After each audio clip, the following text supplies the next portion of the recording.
Hello, beautiful people. So I was thinking that every species here on Earth is getting popped up, like born, hatched, whatever, pops up in and on this world and is already predetermined to have a full-fledged life, right? A dog, a cat, a tree, a bee, whatever it is, a whale, a snail.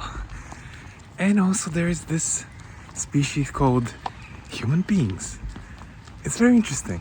Every other species doesn't necessarily need to go and learn stuff. They just know stuff. They know how to do it. They know how to grow. They know how to have a full-fledged life. Yes, and they also know how to be very successful at it. They know how to be at peace. They know how to have what they want, what they need, right? And also satisfy their needs. And their needs might be just to contemplate, to enjoy, because we see that plants and animals, they also enjoy the world that they live in.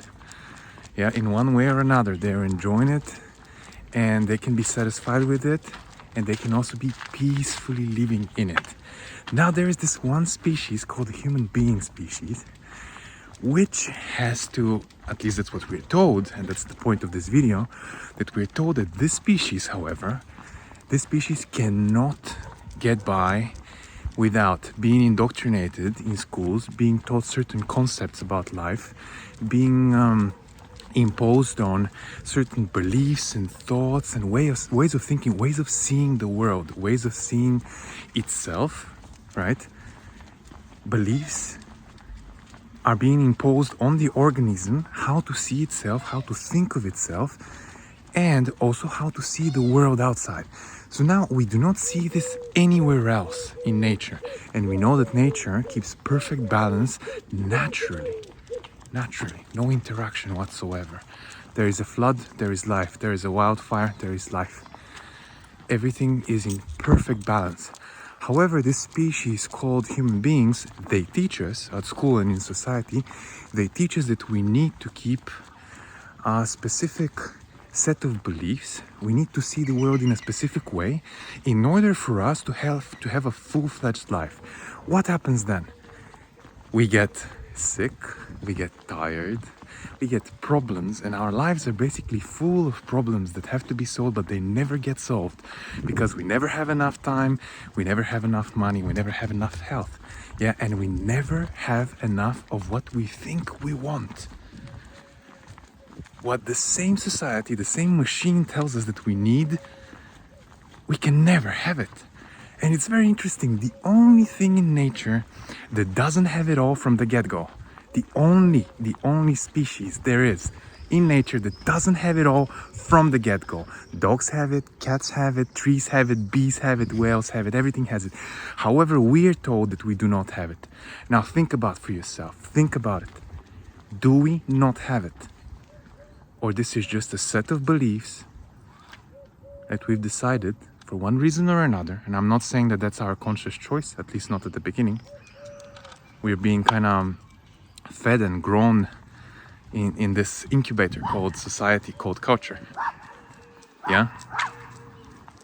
But we have a choice. We have a choice to see things differently.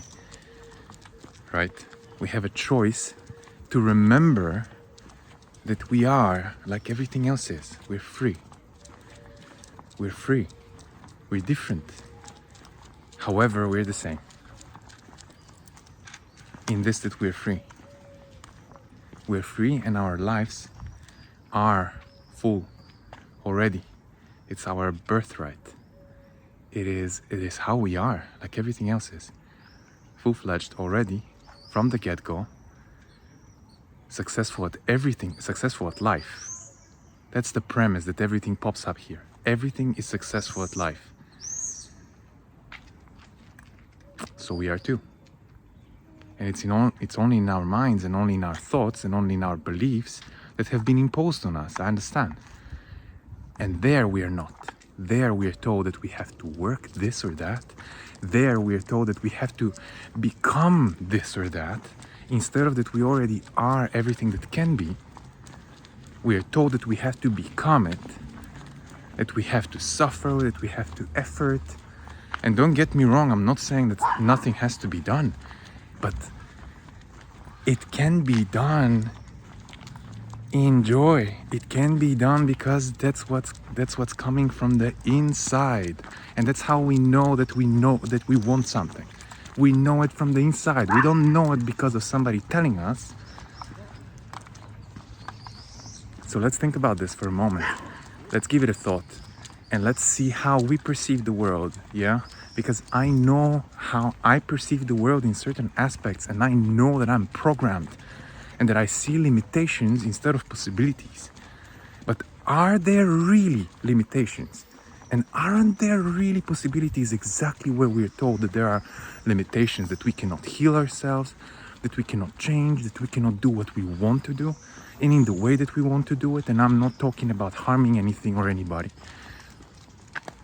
because inspiration never harms anything. Inspiration comes from this place where everything is already full and everything is already received and we feel good about it. That's where this inspiration comes from. And if you pay close attention, you would see that. It's very, very self-evident. Yeah, that in inspiration there is no harm, there is no hurt, there is no hatred, there is no jealousy, there is no envy. So yeah, let's think again about it. Let's see if we are actually not another species which is born here already having it all, like everything else. Ciao guys, see you soon.